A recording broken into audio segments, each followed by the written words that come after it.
నిన్న డేట్ ఇచ్చి 5వ తారీఖు నాడు అవిశ్వాసానికి మీటింగ్ కోసం కన్వీనింగ్ కోసం ఇచ్చినారు. మేము దాంట్లో భాగంగానే మా గౌరవ కార్పొరేటర్లు మేము కలిసి సూర్యాపేట నుంచి మేము Hyderabad outer ring road Novotel హోటల్కి వెళ్ళాల్సి ఉండే.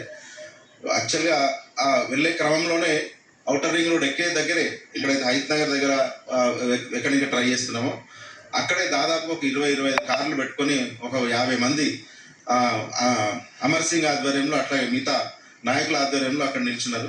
మాకు చూడేసరికి ఇంతమంది ఉన్నారు ఏంటి అని చెప్పి అర్థమైపోయి మేము మా కార్లు వేగం పెంచడంలో మా కార్లని గుద్దడానికి కానీ అట్లాగే మమ్మల్ని కిడ్నాప్ చేసి ఆపి మా కార్లకు అడ్డం వచ్చి ఆపడం కానీ సో ఇట్లాంటి అన్ని కార్యక్రమాలు చేయగానే మేము యాక్చువల్గా నోవాటెల్ దగ్గర వెళ్ళాల్సిన వాళ్ళం వెళ్ళకుండా ఔటర్ రింగ్ రోడ్ పైన మొత్తం కంప్లీట్గా రింగ్ అంతా ట్రావెల్ చేసి మా యొక్క నాయకులకు కార్యకర్తలకు ఇన్ఫార్మ్ చేసి గట్కేసారి ఔటర్ రింగ్ రోడ్ దగ్గర వస్తామని చెప్పడం జరిగింది.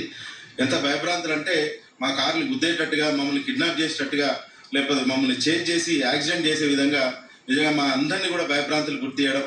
నిజంగా ఇది రాజకీయంగా ఎదుర్కోవాలి కానీ ఇలాంటి పిరికిపంద చర్యలు ఇలాంటి గూండాయిజాలు ఇవన్నీ కూడా నిజంగా ఈ గౌరవ సుధీర్ రెడ్డి గారు మరి ఆయన ఏమనుకుంటున్నారో కానీ ఆయనకు అట్లే ప్రభుత్వం కూడా ఇది మంచిది కాదు.